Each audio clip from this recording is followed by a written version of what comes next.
Welcome back. Today we have Platinum Review number 43, Uncharted 2 Among Thieves. Uncharted Among Thieves is a third-person action-adventure game and the sequel to Drake's Fortune.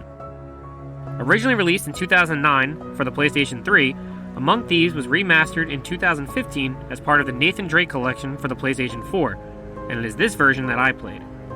The game was published by Sony Computer Entertainment and developed by, as I stated previously, one of my favorite game developers of all time, Naughty Dog.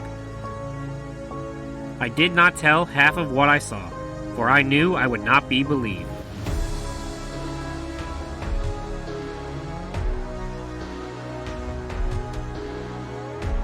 Set 2 years after the events of Drake's Fortune, Among Thieves begins very differently than the previous game.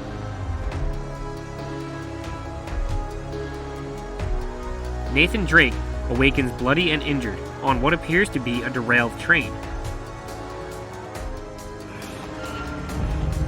That's my blood. That's my blood. It's a lot of my blood. Confused, he looks out the window at a cold and snowy mountain.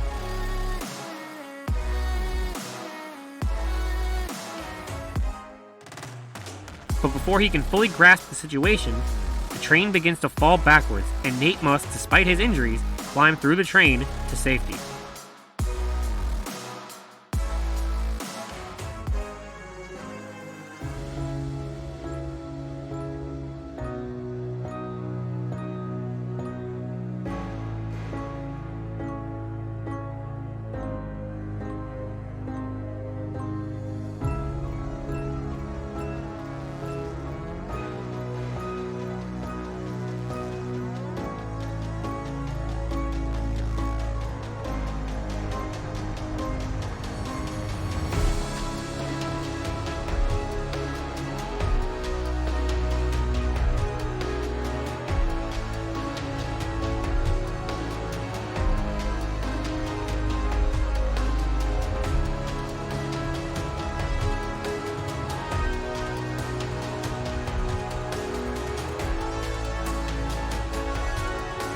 After some death-defying leaps and near falls, he is able to escape, but passes out on the ground. The game then cuts to a flashback of Nate drinking at a bar on a tropical island.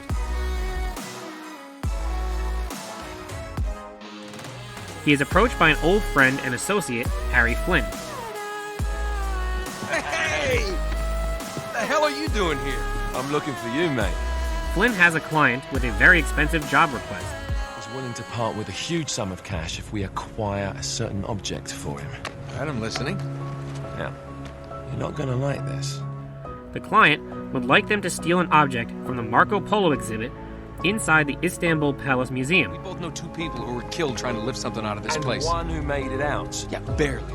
Nate is reluctant at first because not only is the job dangerous, 2 people had previously been killed attempting to rob the museum, but he believes it is a 3-person job. Right on cue, Flynn introduces Chloe Frazier, their third person and the best driver in the business. Nathan Drake. Hello, Harry. Chloe is one of the best drivers in the business. Despite the formal introductions, there is a sense of familiarity and tension in the air between Chloe and Nate. Flynn then goes into details of the plan and the object they are looking for, a Mongolian oil lamp.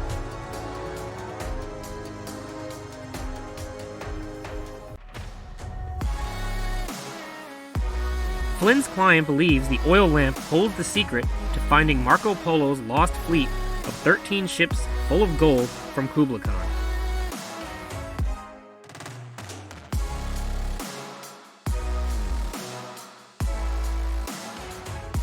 Now intrigued, Nate agrees to join Flynn and Chloe, and they all agree to double-cross the client and steal the lamp for themselves. You in then? What the hell? I mean, what could possibly go wrong?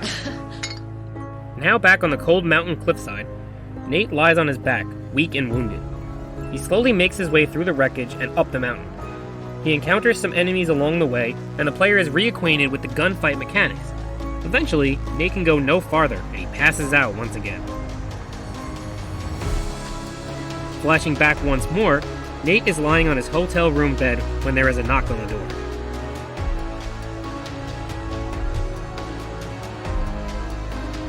He answers, and it is Chloe. Well, so much for foreplay. You mind telling me what the hell is going on?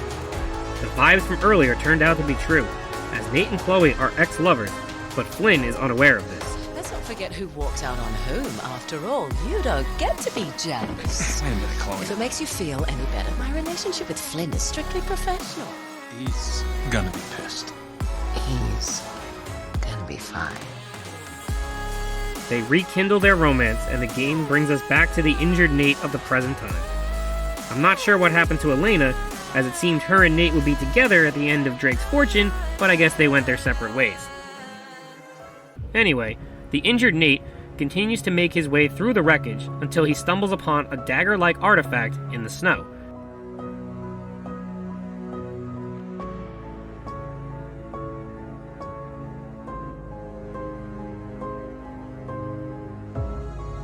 This, once again, brings us to another flashback.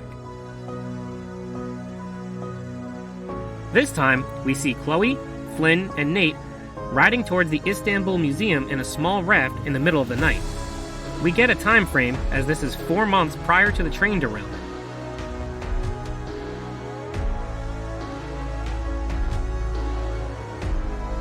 Right, enough chat. Let's do this.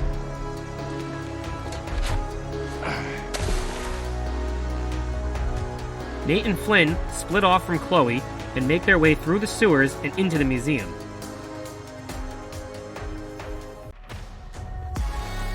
It's time to tip the odds back in our favor. Oh, that's brilliant. Guns? What are you thinking? Relax, Gandhi. They're tranquilizer guns, totally non-lethal. Here, the player is introduced to stealth mechanic. Nate must sneak up behind guards to avoid them raising the alarm, and at a later point, he is able to hit them with the tranquilizer gun, but the ammo is limited. After sneaking, climbing, and platforming, Nate and Flynn eventually make it to the Marco Polo exhibit.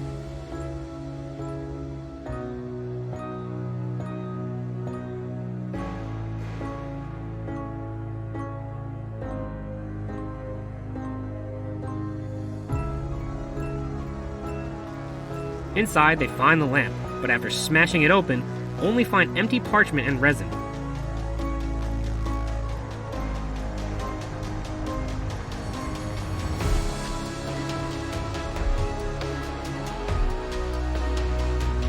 Undeterred, Nate lights the resin and discovers that the parchment is not empty at all. The flame reveals a secret message. Marco Polo's ships were grounded off the coast of Borneo, where a mountain lies. Not only that, the parchment reveals that the cargo on board was actually the Chintamani stone from the legendary Shambhala. Satisfied with the information they have gathered, Nate and Flynn are set to leave.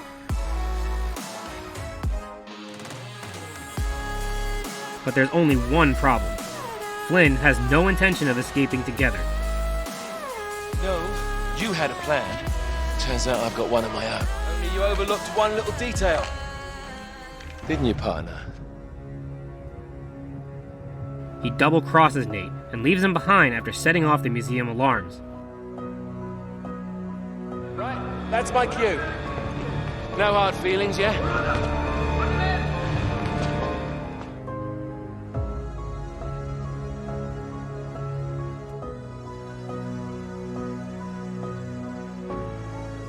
Despite his best efforts, there is no escape, and Nate is arrested.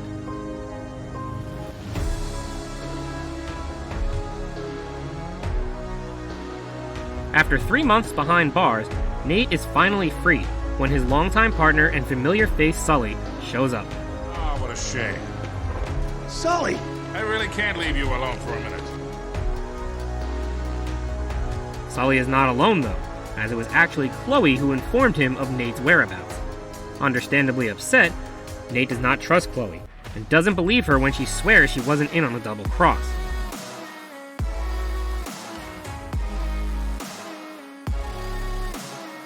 Chloe explains that Flynn's client is actually Zoran Lazarevic, a Serbian war criminal that is assumed dead. Not only is he alive, but Lazarevic and Flynn have found Marco Polo's ships in Borneo, but not the Chintamani stone.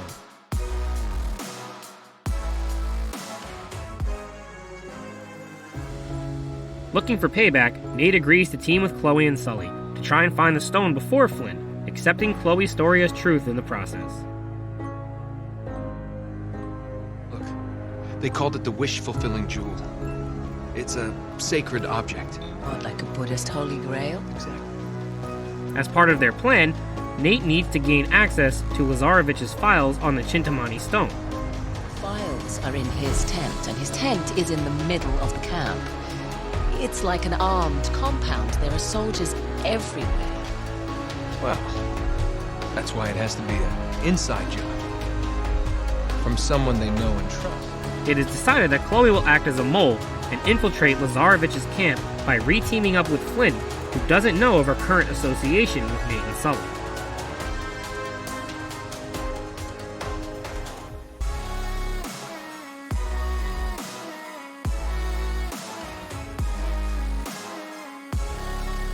Now in Borneo, Nate and Sully fight their way through part of Lazarevic's camp while priming explosives that Chloe had previously left behind.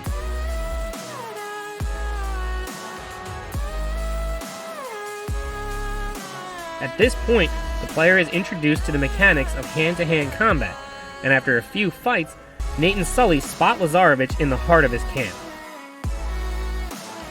Must be Lazarevic. This man was caught stealing artifacts from site number 5.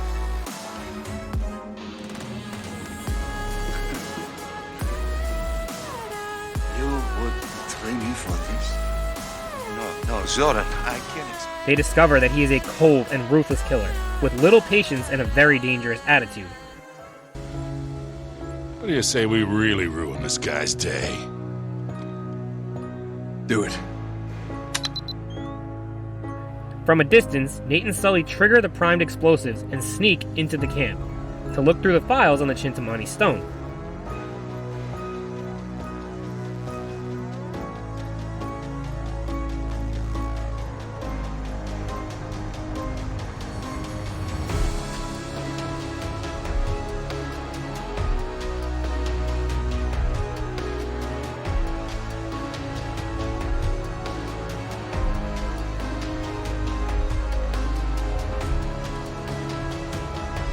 Here, Nate discovers that Marco Polo never actually took the stone from its shrine, and that it still remains in Shambhala.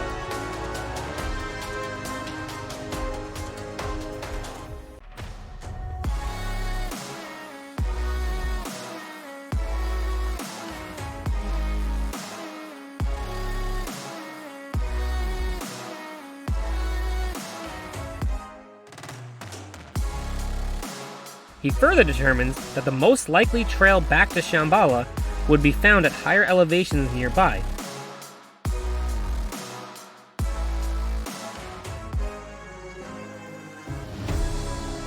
With this information, Nate is about to leave, but is ambushed by Lazarevic's men.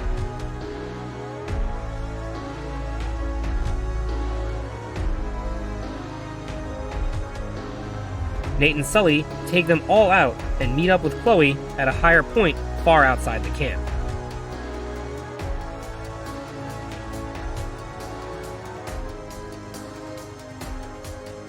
Here, they find an ancient temple, and inside, the remains of Marco Polo's crew, but something isn't right with the bodies.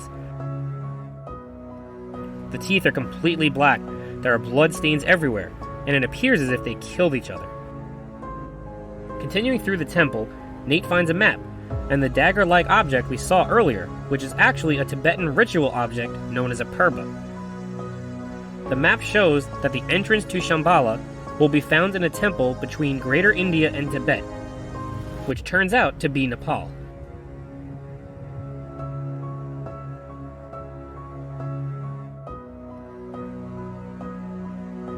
With this new information, they leave the temple.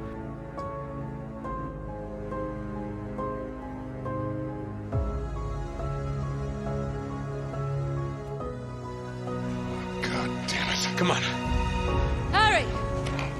but are double-crossed by Chloe. What the hell are Get your hands up. You should know how to pick 'em. Shut up, son. Flynn arrives and Chloe hands him the map. Oh, look at this. Speaking of maps, take them to Lazarevich. You're gonna wish you'd stayed in prison, mate. Move. Come on, keep moving. It turns out this was just a ruse, though, as Chloe is actually still on Nate's side. While Flynn is down in the temple, she takes out the men escorting Nate and Sully, allowing them to escape. I'm gonna try and buy you some time. No, Chloe, you have to come with us. No. Just meet me in Nepal. Now run. Let's go. I like her. Yeah, I bet you do. The game then picks up with Nate and Chloe working together in Nepal. Sully has decided to sit this one out.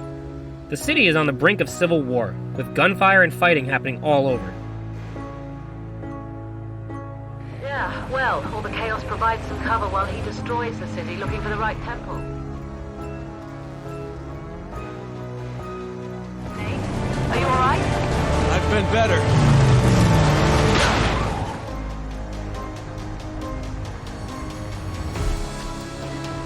Nate is run off the road and must continue his journey on foot.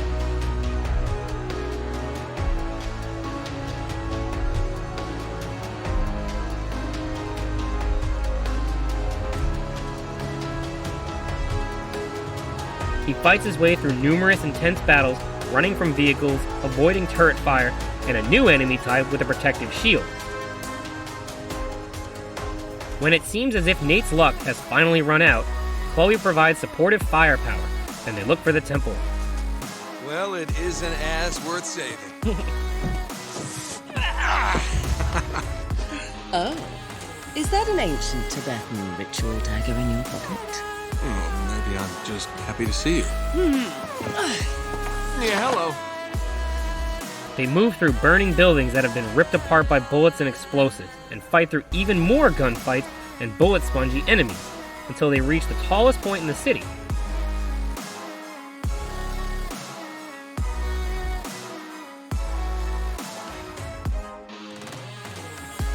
From here, they locate the temple they are looking for.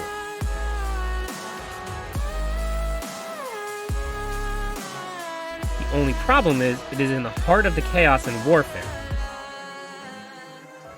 Despite this, they continue on while getting shot at by helicopters and fighting even more of Lazarevich's never-ending army of men. After a while, Nate takes out the helicopter, but gets separated from Chloe in the process. As he moves through back alleyways, he comes across none other than Elena and a camera guy named Jeff. It turns out, she is in Nepal doing investigative journalism, trying to uncover the truth about Lazarevich and how he is still alive.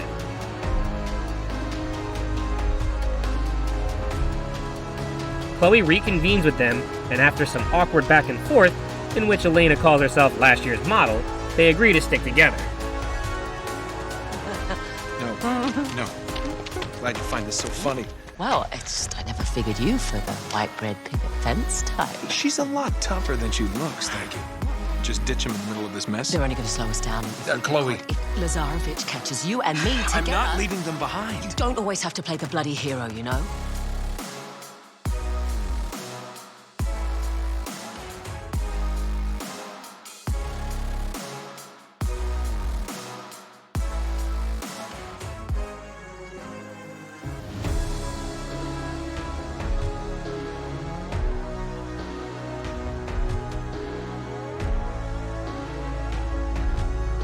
When arriving at the temple, Nate and Chloe explore, while Elena and Jeff wait by the entrance.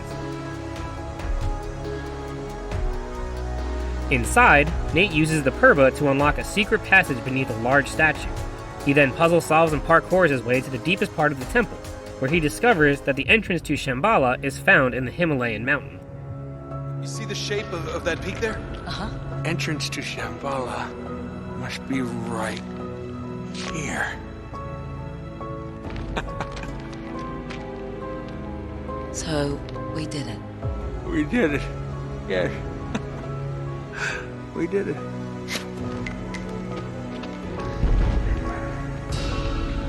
Oh, crap. That kills the mood.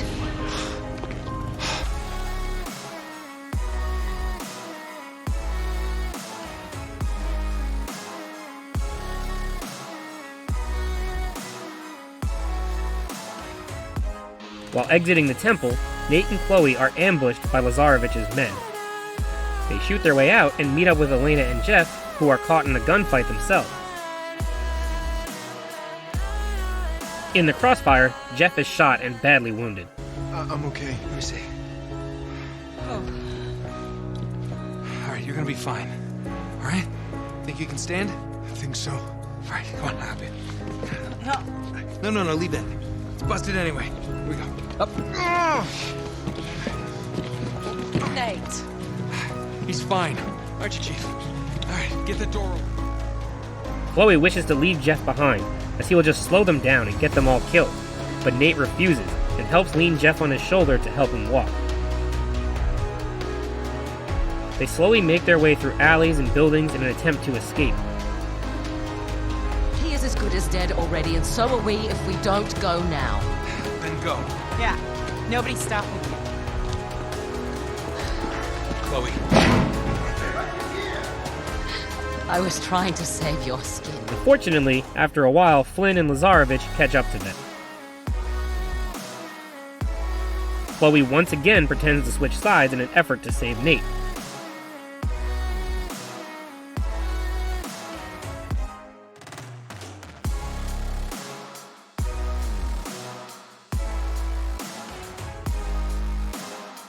Showing just how cold-blooded he truly is, Lazarevich proceeds to immediately shoot Jeff, killing him, and turns the gun on Elena, threatening Nate to tell him what information he discovered in the temple.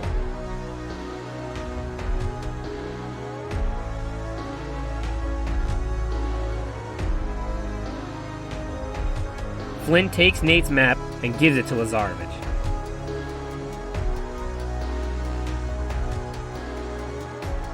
Lazarevich, content with this, leaves the room, telling Flynn to take care of Nate and Elena. However, Flynn lets his guard down, and Elena punches him in the face, allowing time for her and Nate to escape. A little while after escaping, Nate and Elena discuss their next move. I'm going after her. Nate wants to find and rescue Chloe, since Flynn now knows she double-crossed Lazarevich and fears for her safety.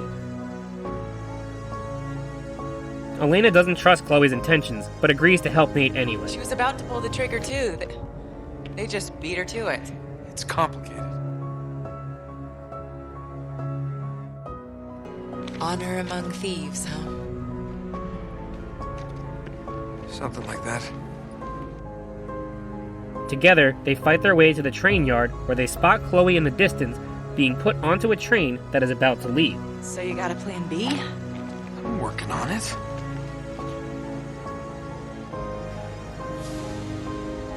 There she is. Flynn's got her.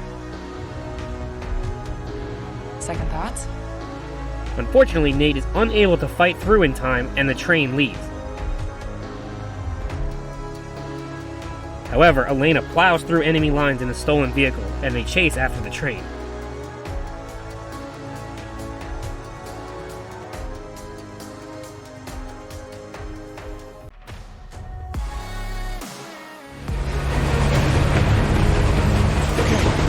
Okay, here we go. No, hold on. Almost there. With not a moment to spare, they catch up, and Nate jumps from the car to the train just before Elena has to slam the brakes to avoid driving over the cliff.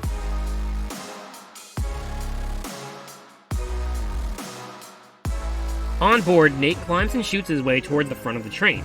He has to avoid getting knocked off the train along the way and take out many heavily armed enemies.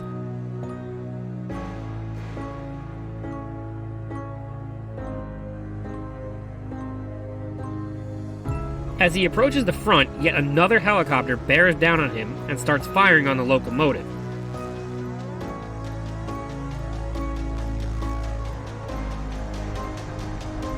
With no regard for the train, it begins destroying the compartments as Nate jumps from each train car to the next.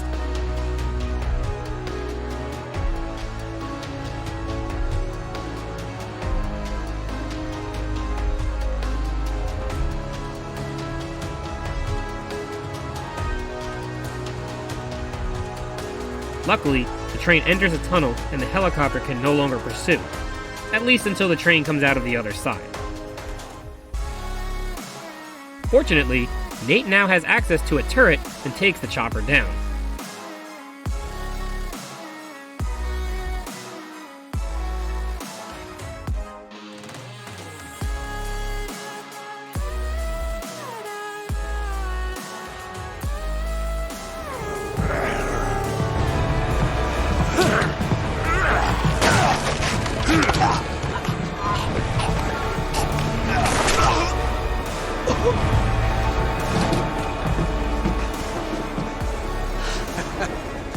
Saved my ass again.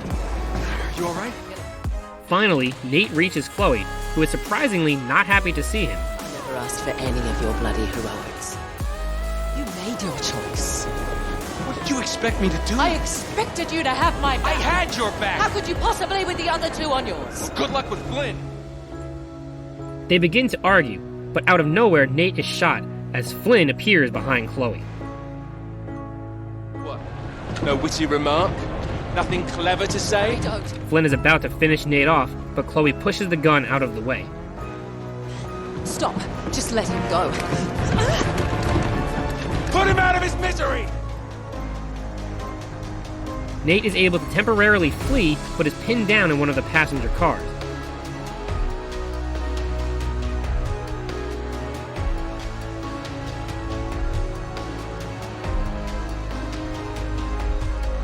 With no other option, he shoots an explosive on board and sets into motion the events we saw in the very beginning of the game.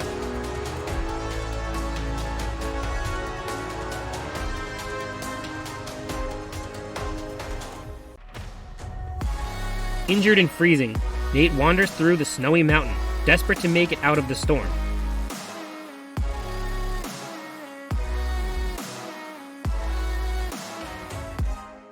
About to succumb to his wound and the cold, Nate spots someone off in the distance, but passes out before he can see who it is.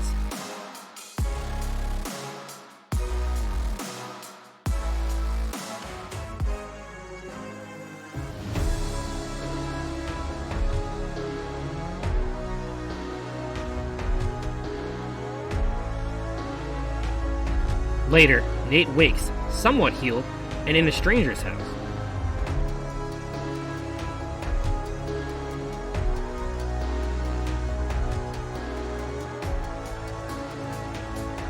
The Tibetan stranger, Tenzin, motions Nate to follow him, and they traverse through town.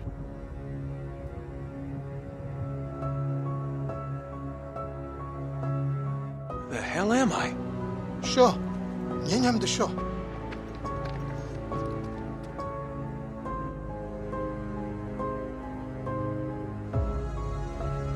At the edge of the village, they reach a home where inside Elena is waiting for Nate, as well as a German explorer named Carl Schaefer. It's alright. Elena, tell me you have some idea of what's going on. I mean, how long have I been here? Hey, only a few days. Come on, there's somebody who's anxious to meet you.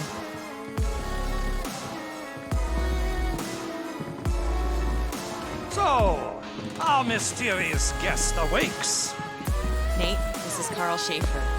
How are you feeling? Good. Thanks. Good. Please, sit. Schaefer explains that 70 years ago, he too came to this place in search of the Chintamani stone.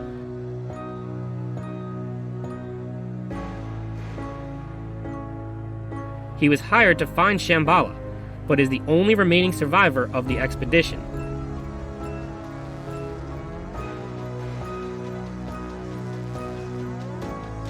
He also explains that the value of the stone is not wealth, but power.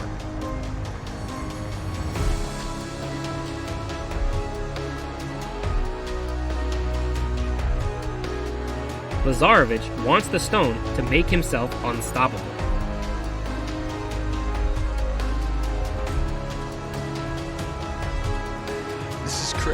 It's got to be what he's after, Nate. Then Lazarevich really is a nutjob. He's chasing a myth.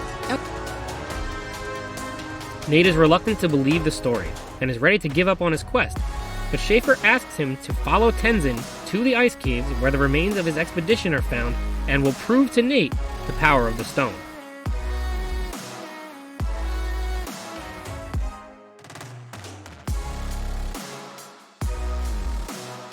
Inside the ice caves, Nate and Tenzin climb and swing their way through sketchy areas and frozen walls.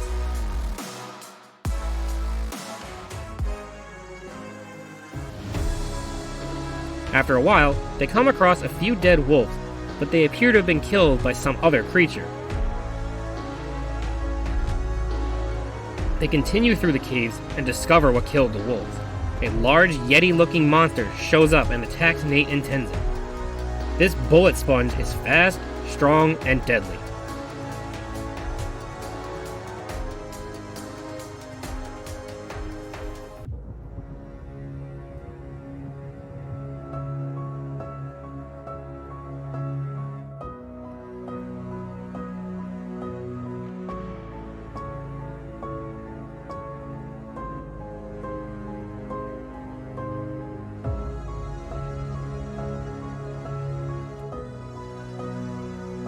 After much running and gunning, the monster flees, leaving Nate to continue his journey, where he eventually finds Schaefer's dead crew.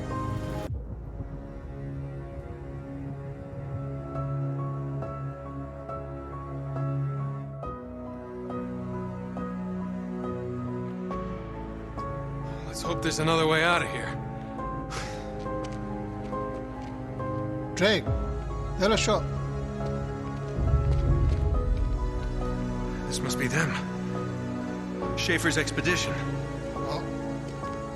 In the hand of one of the corpses, he finds a container, but inside finds only resin. Shintamani stone.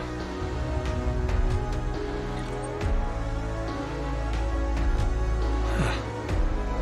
More resin.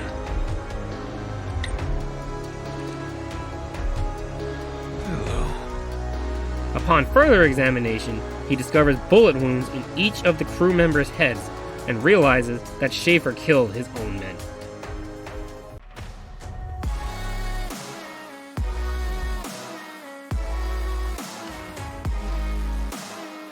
Nate and Tenzin then go to leave the ice cave, but more Yetis arrive.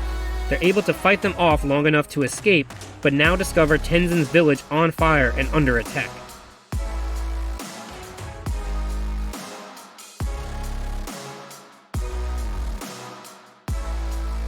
They make their way back, where Elena informs them that Lazarevich is attacking the village and has taken Schaefer prisoner. Tenzin's daughter is also missing.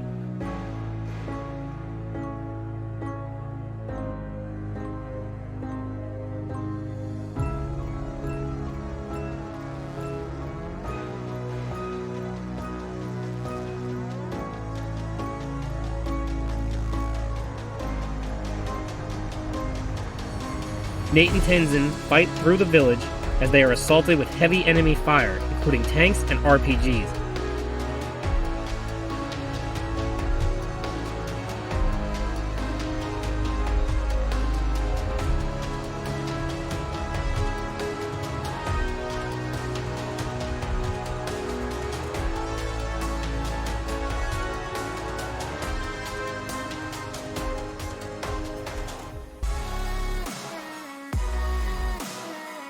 Slowly gathering ammo from fallen enemies, Nate is able to counterattack the tank with his own RPG and finally stops the assault.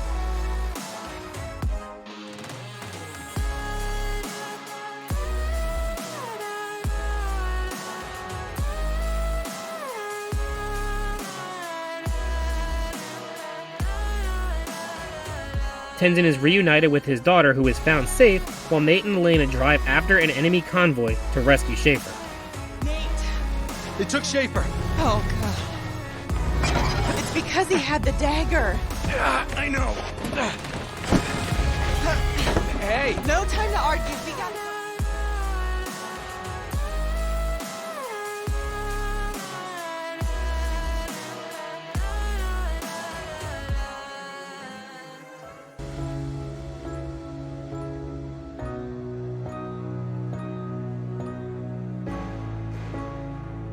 After taking out parts of the convoy one by one and jumping from car to car, Nate and Elena accidentally drive off the cliff and are presumed dead by the enemy.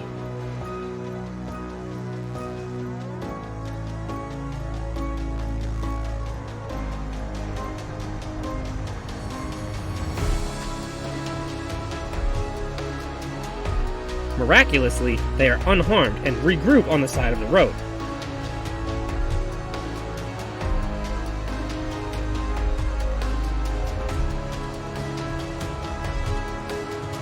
Together, they fight through an old monastery, avoiding sniper fire and taking on many more enemies until they finally reach Schaefer.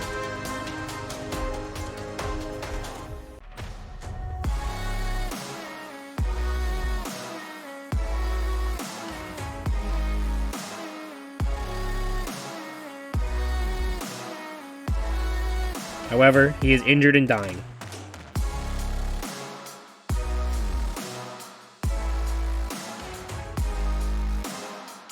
Schaefer explains that he had to kill his men to protect them from the curse of the stone and its power.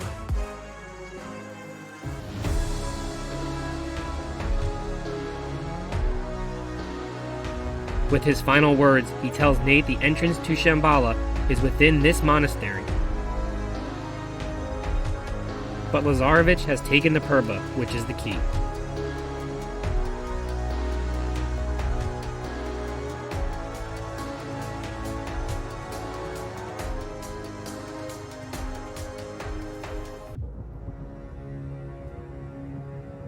Nate and Elena head off to find the secret entrance, where Nate discovers Lazarevich, Harry, and Chloe. Lazarevich is angry that Harry can't find the entrance and threatens him before leaving. I clearly hired the wrong man for the job.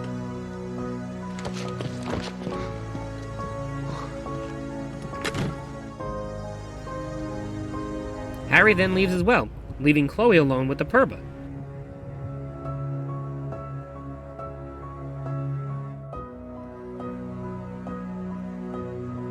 Nate drops down and convinces Chloe to give it to him. Get out of here. Give me the dagger. They'll be here any Chloe, minute. don't make me take it from you. How am I supposed to explain where it's gone? You'll think of something. You always do. Just do one thing for me. Take that son of a bitch down. She agrees, telling him to take Lazarevich down. After more puzzle solving, exploring, and fighting, Nate reconvenes with Elena at the suspected location of the secret entrance. Inside, Nate tries to fully unlock Shambhala, but is ambushed by Lazarevich.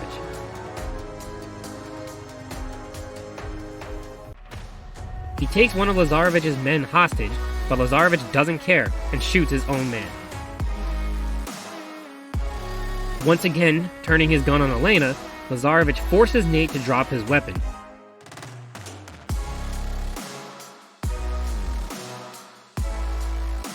But he is not done yet. He now brings in Chloe and tells Nate to choose one. Get your hands off me. Now, one we will use as a lesson, the other we will use as incentive to cooperate. You choose. Nate refuses to choose, but cooperates and lights the resin to unlock the path forward.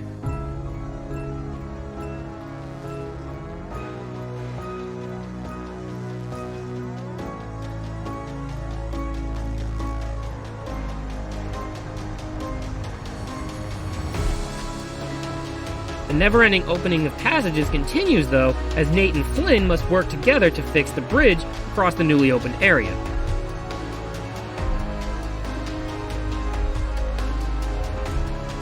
Reluctantly, they do so, but are attacked by more Yetis.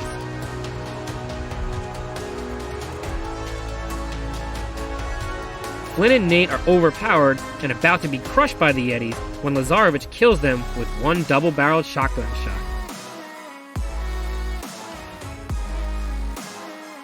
He removes the Yeti head, which is actually a mask, showing they are no more than human-like guardians existing to keep people away from Shambhala.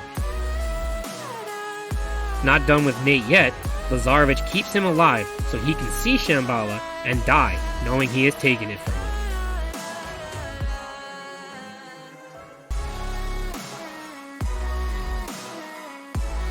They open the gate and finally see the beautiful, lush city.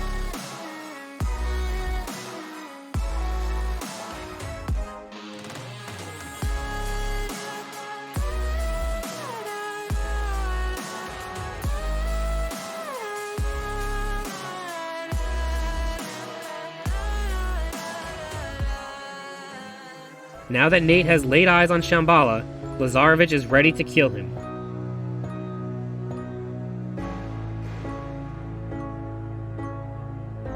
Before he can, more Guardians arrive and attack the group.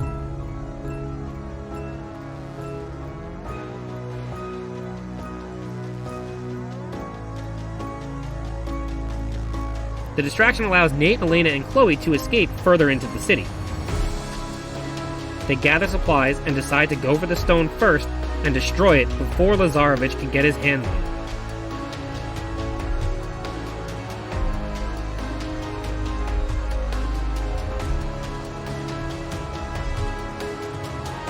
Chloe is pessimistic and reluctant at first, but agrees. But that's not how it will end. This is how it will end. No. Not this time. Come on. What do you say? That you're crazy. But let's go save your bloody world. The three fight their way past Guardians and into a temple filled with even more Guardians. Inside, they discover the giant Chintamani stone, but something isn't right.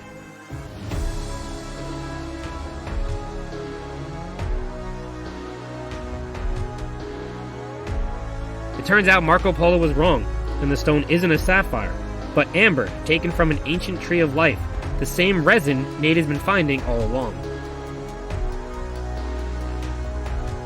He also realizes that the black teeth of the Guardians is caused from eating the resin.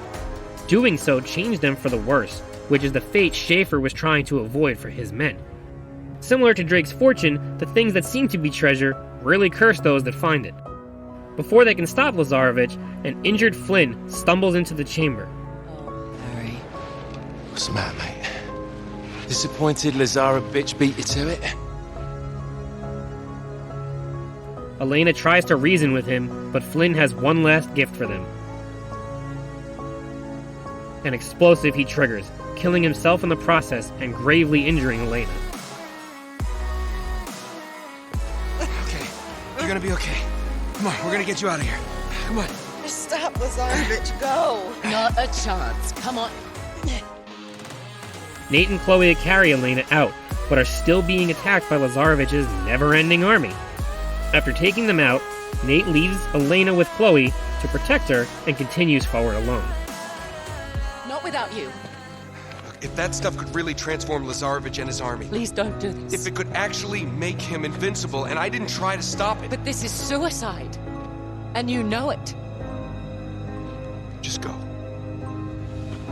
Get as far away from this place as you can.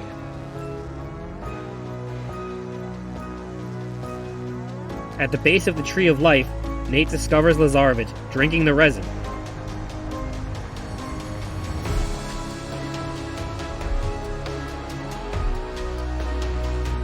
He probably should have shot him here before he did that, but oh well.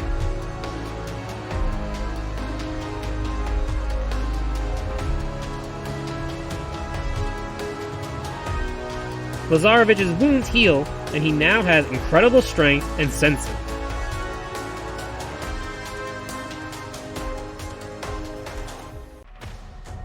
Calls out Nate, and they have a final showdown, man to man.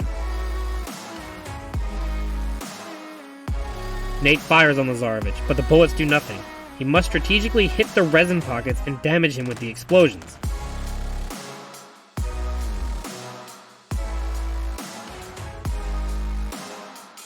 After doing this enough times, Lazarevich is defeated, but Nate won't kill him.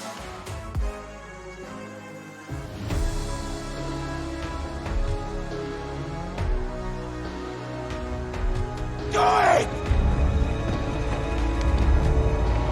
No. You don't have the will. Maybe not. they do? Rather, he leaves him to suffer the wrath of the Guardians and walks away.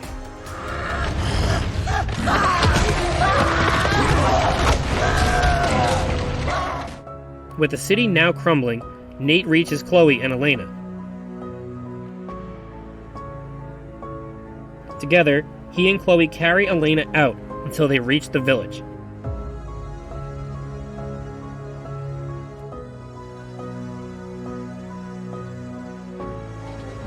Oh no. Elena. Oh God, no. Elena, hold on, all right? Just hold on. Come on, stay with us. You're gonna be okay, all right? You're gonna be fine. You're gonna be just fine. Elena, don't do this. Elena! They place her down, and the game fades out, fading back in to Nate and Tenzin praying together and Elena's fate unknown. However, she is not dead.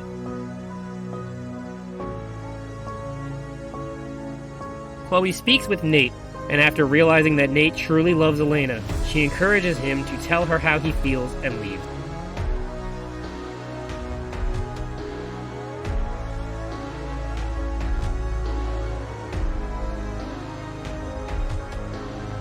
He's a lousy patient. Stubborn as all hell. I'm not stubborn, I'm just restless. So, no giant sapphire. Once again, no. And you're sure of it? Yes. Just a metaphor, I'm afraid. So where do we go from here, huh? Nate and Elena walk together, finally kiss, and make jokes into the sunset as the game ends. How scared were you that I was gonna die? My word. You thought I was dead. No, you thought I was gone. No. Yes, you did. I I saw had you you all shed along. tears. You shed a bunch of them. Tears? It was raining.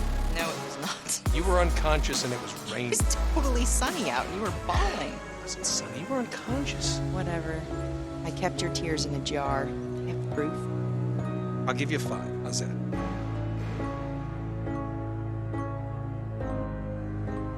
Overall, Among Thieves was a great follow-up to Drake's Fortune. The game is once again a fun adventure with great characters and challenging combat. The addition of Chloe was confusing at first, as it never really explained why Elena wasn't with Nate, but she was a good addition. She is the opposite of Nate at times, and provided some much more realistic perspective to things, even if it was often cold or emotionless, while Nate is optimistic and never really thinks anything through. Lazarevich is also a great villain, as he is ruthless and completely unemotional and evil, killing without hesitation or a second thought. The platinum progression is exactly the same as Drake's Fortune. The game does have difficulty-related trophies, with crushing being the highest required for platinum. This was the second Uncharted game I played, so I didn't find crushing as difficult as Drake's Fortune. I don't know if it was because I was used to the mechanics, but I did feel the game was more balanced, especially in the environments and lines of sight, and didn't find myself getting one-shot as often or as frustrated. I wasn't getting pinned down in unnecessarily difficult environments. The cover system was still wonky at times, but didn't feel as restrictive as Drake's Fortune. Although, I did still get killed at times trying to use it.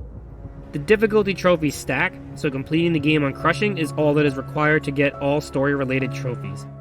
I had about half of the amount of checkpoints restarted compared to the 500 plus in Drake's Fortune, so that kind of shows a bit how much easier it was than Drake's Fortune. If this is your second Uncharted game, you should be very comfortable with heading straight into crushing, but if you haven't played in a while, or you're jumping into the game out of order, you could do 2 playthroughs, with the first being on easy or normal to familiarize yourself with the chapters and enemies, and the second playthrough on crushing.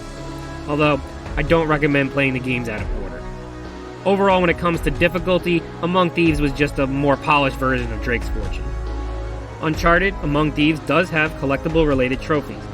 The in-game tracker shows how many treasures you have found out of 100. However, just like Drake's Fortune, there is actually an extra relic to total 101 treasures. This special relic is actually a precursor orb and a great callback to Jak and Daxter. Each chapter shows how many you have found and still need. With Chapter Select, going back for missing items after story completion is no problem, and they can be spotted in-game with a shining white light. A guide could be used if necessary, as some are in obvious spots, but others are pretty hard to see. The next section of trophies are speedrun-related trophies. Among Thieves allows for a single continuous speedrun, or practice speedruns, on individual chapters. There are 3 chapters that must be completed within a certain amount of time. None of these are too difficult with practice, and easy difficulty can be used to obtain them. The game also provides an in-game timer, so you know exactly how close you are to beating the time. These took me slightly more tries than Drake's Fortune, but practice makes perfect and knowing which enemy encounters to just ignore. Nothing too bad here. The final major category of trophies are weapon and combat related. These vary in difficulty, but most will be obtained naturally through story progression, especially on crushing difficulty. These range from getting a certain number of total kills with each weapon, killing 75 enemies in a row, or getting melee combos. None of them were too tedious, and chapter select on easy difficulty can be used for cleanup. If struggling to obtain certain ones, finding a great encounter and restarting checkpoints can be used to get many kills quickly. This does not count for streak trophies. However, for those streak-related trophies, you could get a couple kills, save your game progress, and reload to keep the streak intact. Once you have done these tasks, the only thing left to do to get the platinum is to use photo mode. However, as with Drake's Fortune, Among Thieves does have non-platinum add-on trophies. I have started a Drake's Fortune Brutal difficulty, and honestly, without a glitch that allows you to one-shot enemies, this would be extremely difficult if not impossible. You're going to get insta-killed from enemies before you even know where the fire is coming from. I will continue to work on this from time to time, but the frustration of constantly getting one-shot is not really that fun. It does end up playing like a game of SWAT in Halo, but if you get hit, you gotta restart the checkpoint. The other add-on trophies require a full story speedrun of less than 3 hours and 30 minutes, and a couple of miscellaneous tasks. The only thing that would stand in the way of 100% is Brutal mode, which at this time I'm okay with that. If I do complete it though, I'll update the video. Overall, the Platinum experience was of medium difficulty, as crushing was difficult at times, but definitely beatable and easier than Drake's Fortune. The Platinum process is straightforward and does not require any annoyingly tedious tasks or overly difficult speedruns.